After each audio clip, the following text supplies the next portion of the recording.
Listo, vale. Bueno, entonces creo que ya pueden ver la presentación, ¿cierto? ¿Me confirman, porfa? Sí, sí se ve.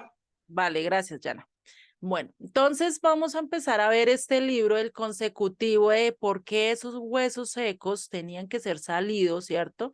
Y que José también profetiza, pues que el pueblo iba a salir de Egipto, que no se iban a quedar allí para siempre, sino que realmente Dios los iba a visitar y los iba a sacar de allí, ¿cierto? Y pues ahí pasan un lapso de varios años, ¿sí? De un largo tiempo. Sí, ¿dónde va a empezar a pasar donde va a empezar a pasar este tiempo, donde se va a empezar a ver el desenlace de cómo van a salir de allí Egipto? Y para antes de esto, antes de empezar y de ir de lleno ya con el libro, vamos a ver una pequeña introducción. Recordemos que el libro de Génesis termina diciendo que en el verso Génesis 50:26. Y murió José a la edad de 110 años y lo embalsamaron y fue puesto en un ataúd en Egipto, ¿sí? Y eso no se sabe realmente en dónde lo enterraron. Sé que Moisés le tocó buscarlo y imagínese después de semejantes años, casi más de 2 milenios después de que llega Moisés, pues de luego que tiene que buscar y saber dónde enterraron el cuerpo, ¿no? Entonces, ¿qué salió mal? ¿Por qué terminaría el libro así, empezando con algo tan bonito como es la creación, como es el jardín del Edén, y terminar el libro con una muerte, ¿no? Es algo y terminar no en un final feliz como todos los libros que a veces nosotros leemos, tienen un principio, pero así tienen un final feliz, un cuento de hadas, por así decirlo, terminación muy bien, pero vemos que este libro no, este libro termina mal. Entonces, ¿qué pasó? ¿Por qué terminó así? Porque el hombre se apartó de Dios, porque el hombre se rebeló contra Dios. Por eso es que concluye este libro así, con la muerte de José. O sea, mostrando que esa palabra y esas palabras y ese mandamiento que Dios le da a Adán y le dice, no comas de este fruto, este árbol, porque si comes de él, vas a morir. Entonces nos muestra que realmente eso se cumplió, ¿no? Y eso lo podemos ver ahí con la conclusión del libro. Y aunque pareciera que este es el final, ¿sí? Que no hay esperanza, que no hay nada que veamos y que queda como una historia inconclusa, por eso entraríamos a la historia de Moisés. Y en esta parte, después ahí vemos que en el verso 25, antes de terminar diciéndonos que José murió, hizo acá, José hace un juramento y le hace decir a sus hermanos y a aquellos que estaban vivos para ese momento, les hace jurar y les dice, Dios ciertamente os visitará y haréis de llevar de aquí mis huesos. O sea, no me dejen mis huesos aquí. Yo sé que Dios los va a venir a visitar, yo sé que Dios le va a dar una esperanza a este pueblo y no se van a quedar acá. Entonces, ¿qué pasa? Termina con una esperanza, con algo que va a pasar, un precedente, como esa expectativa de lo que va a volver a pasar. Es decir, termina la primera, es cuando una película tiene tres partes, ¿cierto? Y nos dejan en ese suspenso, ay, ¿qué va a pasar en la segunda parte? ¿Qué va a pasar, cierto? Es lo mismo que pasó acá. Nos dejó con la expectativa de saber qué iba a pasar después. ¿Y qué significa José? ¿Quién de ustedes me puede decir qué significa José? Yo. Dime. Dios añade. Exactamente, muy bien. Dios añade, eso es lo que quiere decir, Dios incrementa, eso es lo que quiere decir José, ¿sí?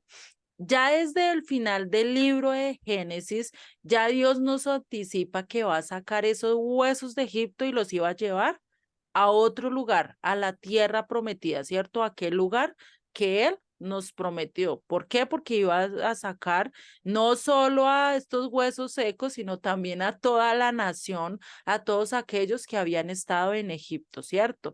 Y por eso nos conecta a Ezequiel 37, a ese valle de los huesos secos que hablamos ahorita al finalizar la clase anterior, ¿cierto? Y este libro de Génesis realmente es fundamental para entender Éxodo, para entender, perdón, el libro de Apocalipsis. Si nosotros no entendemos el libro de Éxodo, de todo lo que pasa acá, de todos los antecedentes y de todo lo que pasa en el transcurso de este tiempo, realmente no vamos a poder entender la mayoría de Apocalipsis. Y recordemos que Apocalipsis es un collage de casi todos los libros de la Biblia, ¿sí? No es algo que Juan se soñó y fue algo nuevo que el Eterno le reveló, no. Fue algo que el Eterno confirmó que ya había dicho antes en otros libros de la Escritura, ¿listo? En el Tanat, para ser más específicos, o en el Antiguo Testamento. ¿Listo? Entonces, por eso, si no entendemos este libro y si no entendemos y si no conocemos muy bien lo que dice Génesis, Éxodo y de aquí en adelante, muy poquito vamos a entender realmente, se nos va a pasar por alto muchas cosas de las escrituras, ¿sí? Entonces, esto es algo que debemos entender. Vamos a ver los datos importantes de este libro, por lo menos quién lo escribió, ya sabemos, Moisés, ¿cierto? Moshe. Y el título de este libro es que Shemot. Recordemos que siempre en el hebreo escogen que la primera palabra con la que empieza el libro. ¿Listo? Por eso se llama nombres, porque dice estos fueron los nombres que salieron de Egipto. Así empieza el relato de Éxodo, ¿cierto? Antes de entrar directamente a lo que pasó antes de que salieran de Egipto, ¿no? O estos son los nombres que entraron a Egipto, o sea, para el tiempo de Jacob cuando entró directamente a estar a vivir allí con José. ¿Quién lo escribe? Ya vimos, Moshe Rabenu o Moisés, ¿sí? Y también nos muestra que Moisés tuvo la misma misión de Yeshua. Y esto lo podemos ver en Deuteronomio 18, 18 al 19.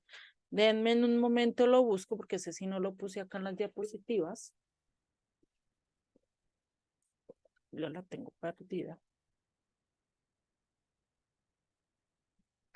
Entonces vamos a ver Deuteronomio 18, 18 al 19. Deuteronomio.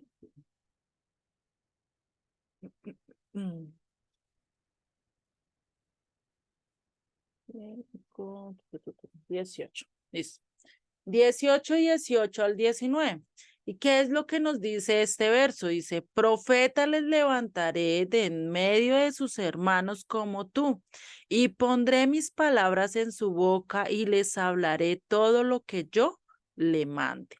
Mas a cualquiera que no oyere mis palabras, que él hablaré en mi nombre, yo le pediré cuenta. Entonces, ¿qué dice? Va a levantar un profeta al igual que Moisés. ¿Moisés qué hizo? Moisés vio cara a cara al Eterno.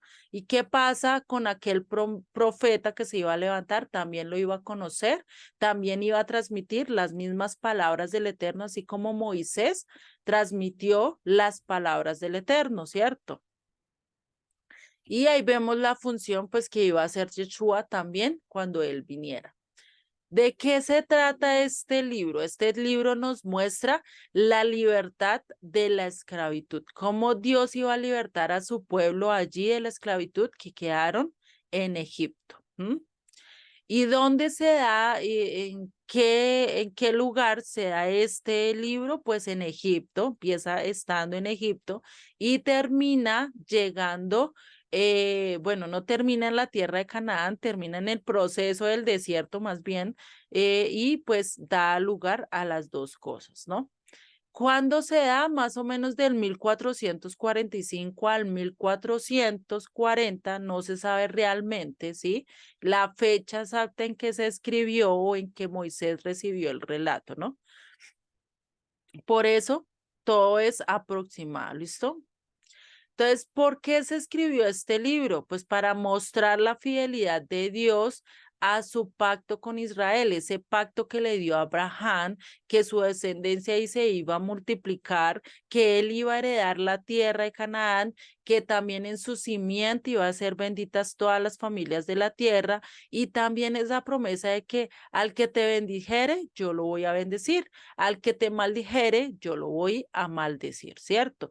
Todo eso, todo ese pacto que Dios hace con Abraham y después con cada uno, después con Isaac, después con Jacob, y a todos ellos les ratifica este mismo pacto, ustedes lo pueden ver y estudiarlo en el libro de Génesis, y les dice que si ellos siguen las instrucciones que Él les va a dar, pues de lógico que van a tener una vida santa y consagrada para Él. Y eso es algo a lo que estamos llamados a hacer, a estar apartados para Él. ¿Sí? ¿Y qué es una vida consagrada, una vida apartada? ¿Qué quiere decir eso? No es que seamos y nos vayamos a volver religiosos, a empezar a hacer prácticas externas que ni idea de dónde vienen, sino que una vida consagrada es que vivas las cosas que el Eterno te está pidiendo que hagas, sea en las áreas física, emocional y espiritual, ¿sí? Y eso es lo que encierra de por sí todos los mandamientos del Eterno. Nos toca áreas física como la emocional y como también la espiritual, ¿cierto? Entonces, ¿cómo podemos consagrar nuestros cuerpos? Pues muy fácil, eso nos lo habla el libro de Levítico, y ya cuando entremos al libro de Levítico vamos a ver cómo Dios nos da leyes para consagrarnos, por lo menos a nivel físico, con las leyes dietéticas, cómo guardarnos, cómo protegernos, ¿cierto? La bien nos da las leyes de higiene, las leyes para mantener un cuerpo saludable, para no estar en medio de infecciones, por lo menos le dice a la gente, no vayan a hacer sus deposiciones o no vayan a hacer del cuerpo dentro del campamento, sino salgan del campamento y vayan y hagan allá, caben un hueco y tápenlo, ¿cierto? Les dice incluso qué es lo que tenían que hacer a medida de higiene, y eso nosotros hoy en día sabemos que si no hacemos eso, pues puede que nos venga infecciones, puede que tengamos un virus bien grave, ¿cierto? Y todo eso nos ayuda a cuidarnos. Por eso es que nos dice acá que debemos de llevar una vida consagrada. Y a nivel de espiritual, pues nos da ciertas reglas, ciertas leyes, del cual nos da y nos lleva al tabernáculo, ¿sí? Esas leyes de ofrendas, esas leyes que teníamos que estar en el templo, que teníamos que estar aprendiendo la escritura, ¿sí? Y el rendirle culto solo ¿a quién? A Dios, a nadie más que a Dios. Eso lo vemos a lo largo de acá. Y eso también lo vemos en Primera de Tesalonicenses 5:23. Creo que acá no puse ese así. Dice, y el mismo Dios de paz os santifique por completo, y todo vuestro ser, espíritu, alma y cuerpo sea guardado irreprensiblemente para la venida del Señor, para la venida de nuestro Señor Yeshua, aquel que nos salvó. Imagínense, o sea, acá Pablo nos está diciendo que nosotros debemos consagrar nuestro cuerpo, nuestro alma, nuestra mente, nuestra espiritualidad, toda debe ser guardada para el Eterno, irreprensiblemente, o sea, sin tacha alguna. Imagínense, entonces, ¿cómo vamos a llegar a hacer eso? Pues estudiando la palabra, por eso estamos acá todos nosotros, ¿cierto? Y a ese punto, pues queremos llegar. Entonces vemos que el consagrarnos a Él no es solo ir y decir, no, sí, yo sigo a Yeshua y ya. No, tenemos que mostrar algo más, tenemos que, nuestra vida tiene que pasar un proceso mucho más amplio, mucho más profundo para poder ser discípulos de Yeshua o querer ser parte del Eterno, ¿cierto? ¿Cuánto tiempo pasa desde el último versículo de Génesis hasta el primer versículo de Éxodo? Pasan varios años y es casi alrededor de un periodo de 200 años de diferencia, 280 años. Recordemos que en Abraham hubo una noche que el Eterno le prometió, y eso fue en Génesis. Él estaba durmiendo, ¿sí? Se durmió mientras que estaba haciendo un pacto con el Eterno, ¿sí? En medio de ese pacto, como él se durmió, el Eterno hizo el pacto por sí solo, pero le dijo a Abraham que su generación y su descendencia iban a ser esclavos, que iban a durar más o menos 400 años como esclavos. Por eso se cree que más o menos 400 años, 430, duraron allí como en Egipto. ¿Mm? Y vamos a ver que en Génesis 46 nos da un listado de las personas que entraron a Egipto, aquellas que realmente llegaron con Jacob, que eran la descendencia, y nos muestra y nos habla que fueron 70 personas, es decir, un pueblo, ¿sí? No entró una nación, entró un pueblo a Egipto, ¿sí? Y de Egipto salió siendo una nación. Y acá lo vuelve a recalcar también en Éxodo 1:5, también no lo recalca. Todas las personas que le nacieron a Jacob fueron 70 y José estaba en Egipto. Entonces acá desde el momento en que ellos entraron, ya Dios sabía, tenía contadas cuántas personas y también contó cuántas personas salieron, ¿cierto? Eso ya lo vimos en el curso básico un poquito. Entonces entraron como una familia, como un pueblo chiquito y terminaron saliendo como una nación, ¿cierto? Y así se va empezando a cumplir esta promesa que Dios le da a Abraham en Génesis 15:13. Entonces el Eterno dijo a Abraham: ten por cierto que tu descendencia morará en tierra ajena y será esclava allí y será oprimida. ¿Cuántos años? 400 años, ¿sí? La verdad no se sabe en específico, unos dicen que son 400, otros 430, no se sabe en específico, pero si el Eterno dijo que eran 400, pues eran 400, ¿cierto? Ahorita no hay cómo descifrar o cómo decir sí, realmente va a ser así. Y realmente Dios utilizó a Egipto para que fuera la matriz, ¿sí? Para que fuera ese lugar o ese huevito donde iba a crecer ese pollito llamado Israel, donde no se iba a tener que mezclar con otras cosas de otros pueblos, con otras aves, sino que iba a estar directamente en ese huequito creciendo y formándose hasta ser una nación totalmente grande, donde en esa matriz, donde en ese huequito se iba a capacitar al pueblo hasta el punto de ser salido y ser formado y ser capacitado para ir a hacer luz y sal a las naciones, ¿sí? Y eso fue el llamado. Por eso acá en Jeremías 16:14 al 15 nos va a dar el símil del segundo éxodo, ¿sí? Y eso no lo habla.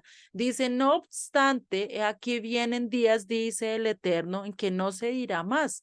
Vive el Eterno que hizo subir a los hijos de Israel de la tierra de Egipto, ¿cierto? Lo que cual nos tocó a nosotros, ¿cierto? Ahorita estamos celebrando eso. Cuando celebramos Pascua, pues celebramos es esto, ¿cierto? Celebramos Pesach, celebramos que el Eterno nos hizo salir de Egipto. Pero ¿qué va a pasar a futuro? Dice, sino que vive el Eterno que hizo subir a los hijos de Israel de la tierra del norte y de todas las tierras a donde los había arrojado, y los volveré a su tierra, la cual di a sus padres. Es decir, que nos va a sacar de todas las naciones y nos va a volver a llevar a la tierra prometida.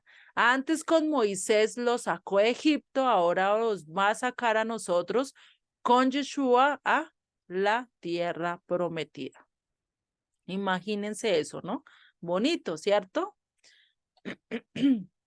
Entonces, Moisés tiene esa misma función de Yeshua ¿De qué? De lo que dice y de lo que vimos anteriormente en Deuteronomio 18, 18, 19, que él iba a ser un profeta, que iba a hablar, que iba a ser igual que hizo Moisés, ¿sí? Moisés fue un profeta, el cual guió a su pueblo, el cual enseñó las leyes, el cual los hizo, ¿cierto? Copartícipe del reino, les enseñó las leyes, les enseñó todo lo que ellos tenían que hacer, cómo comportarse después de que ellos llegaran a la tierra prometida. Todo eso lo hizo Moisés. Por eso dice que él nos va a dar y levantará un profeta, al igual que Moisés, ¿cierto? Que iba a ser igual que en medio de sus hermanos. Eso hizo Jesucristo. Jesucristo vino, enseñó, trató de transmitir las leyes tal cual son, ¿cierto? Nos dio una interpretación correcta y pues eso iba a ser, ¿cierto? Así como a Moisés lo rechazaron, a Yeshua también lo rechazaron.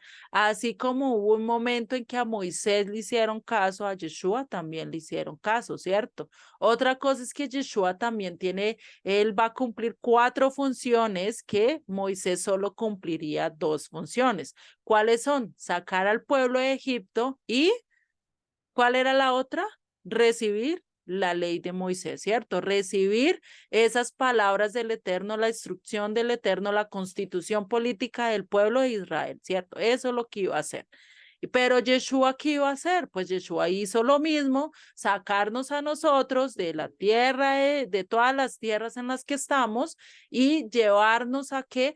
A la ley de Moisés, que volvamos a la ley de Moisés, que volvamos a las instrucciones del Eterno. Él dijo, yo no vine a decir otras palabras, yo vengo a decir el mandamiento que Dios me dio que les dijera. Yo vine a decir las palabras de mi Padre, no mis palabras, las palabras de mi Padre.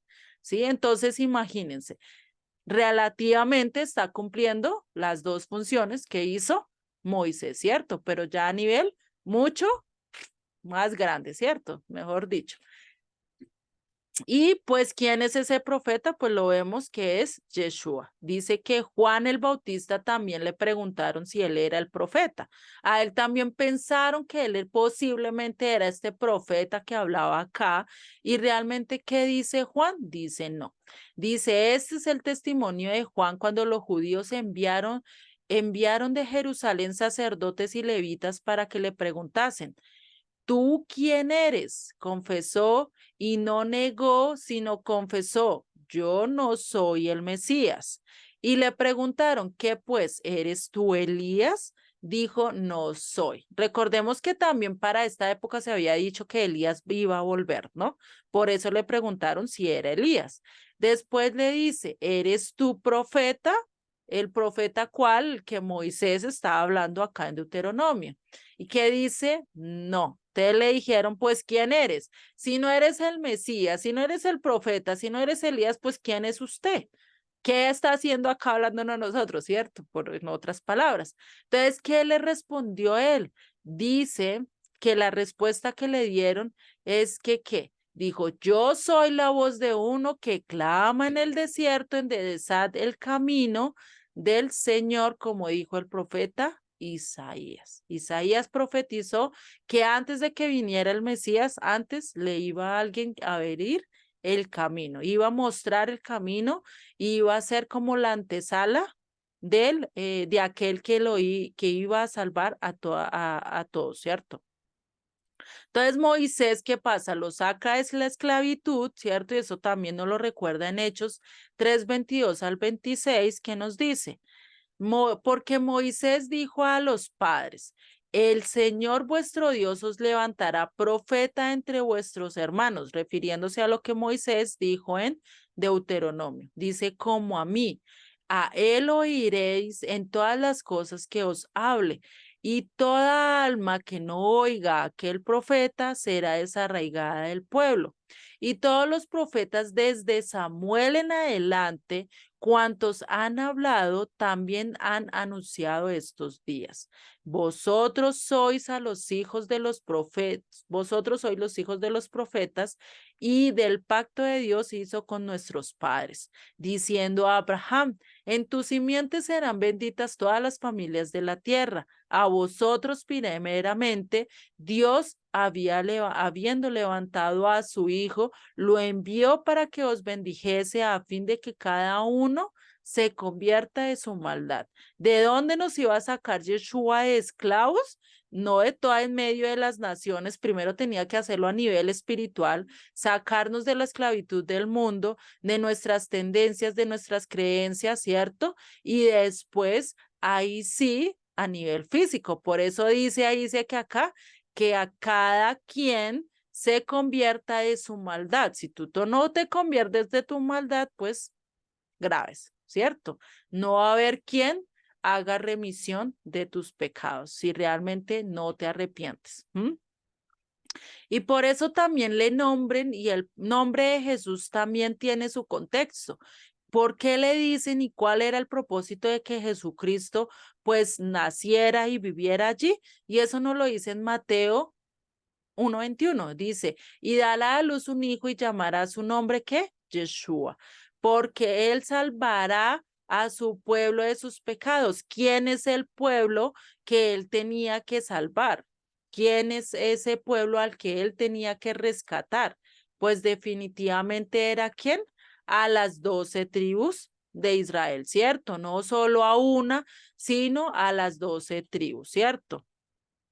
Y por eso, ¿qué sucede cuando el Mesías dice que él va a salvar al pueblo, que él anuncia la salvación? Pues, ¿qué pasa? Lo rechazan. Le dijeron, no, no te queremos a ti como Mesías, preferimos a otro, ¿cierto?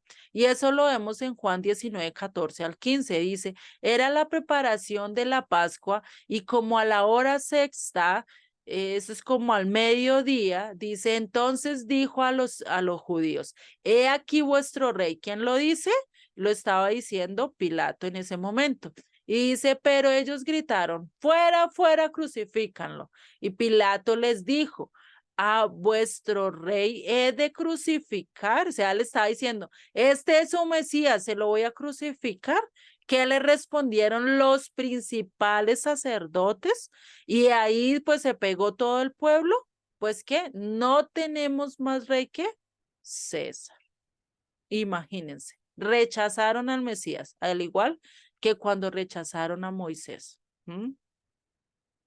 Eso es algo increíble, ¿cierto? ¿Y qué pasó con Moisés? Vamos a terminar esta parte y lo dejamos ya para la próxima del resto, ¿listo? Entonces, ¿qué pasó con Moisés? Cuando él trató de separar a estos dos que se estaban peleando, a estos dos hermanos que estaban ahí en conflicto, él trata de ser el pacificador, pero ¿qué le dicen?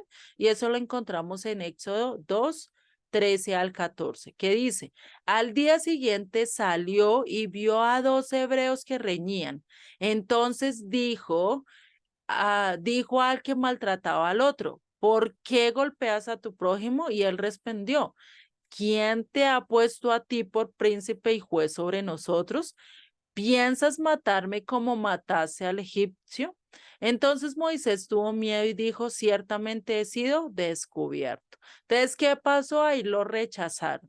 Él de pronto en su momento dijo, ay, yo puedo hacerlo solo, yo puedo hacer esto, yo los voy a rescatar, ¿cierto? Pero pensó hacerlo en sus propias fuerzas. Él dijo, yo soy príncipe de Egipto, puedo sacarlos de acá, pero no pensó que le tocaba vivir un proceso tan grande, ¿cierto? De tenerse que ir al momento de ser rechazado, tenerse que ir al desierto, pasar tiene 40 años, donde realmente ¿qué le tocó ponerse a hacer? ¿Un oficio de príncipe? ¿Un oficio de rey? No, ¿cierto? Le tocó sobrebajarse. Él en Egipto era un rey, todo lo tenía, era un príncipe, era prospecto a rey, prospecto a faraón. ¿Y qué pasó? Pues definitivamente le tocó cuidar ovejitas, cuidar un ganado, cuidar algo que realmente para un egipcio era algo que no era buen visto. Y si nosotros lo miramos para José, el que les dije a los padres y que le dice a sus hermanos, dicen, diga que ustedes cuidan ovejas, que ustedes cuidan ganado, porque eso es mal visto para los egipcios, con tal de que a ustedes no los metan y no los quieran cambiar, ¿no? Cosas así por el estilo. Entonces, ¿qué pasa? Él pasa ya 40 años pastoreando ovejas, siendo extranjero, ¿cierto? Al lado de Jetro, el cual les enseñó y le empezó a manifestar al Dios vivo, porque Jetro sí creía en el Dios de los cielos, ¿sí? Y se empieza a manifestar. Entonces Dios le empieza a enseñar cómo debe ser un pastor, cómo debe cuidar a sus ovejas, ¿cierto? Y lo mismo hace el Mesías cuando es rechazado. ¿A dónde se fue? ¿Cierto? ¿A dónde está ahorita anunciando el mensaje en medio del desierto a países extranjeros, a naciones extranjeras, a los cuales sus propios hermanos no lo reciben aún todavía? Hoy podemos decir que sí, hay cierta cantidad de judíos que lo aceptan, pero que no lo aceptan a viva voz. ¿Por qué? Porque es posible que pierdan su ciudadanía, su herencia, pierdan todo, entonces pues por lo menos ahorita lo tienen en secreto. Y pues pueden ser que muchos, como puede ser que pocos, solo un remanente crean él. Pero vemos que ya a nivel mundial ya se está conociendo al Eterno, ya se está conociendo a Yeshua, tratando de pastorear esas ovejas que habían perdido toda su identidad, ¿cierto? Y hasta acá lo vamos a quedar. Ya en la próxima clase vamos a entrar en lleno ya a lo que es este libro. ¿Listo? No sé si hasta acá tengan dudas o preguntas de este libro de Éxodo.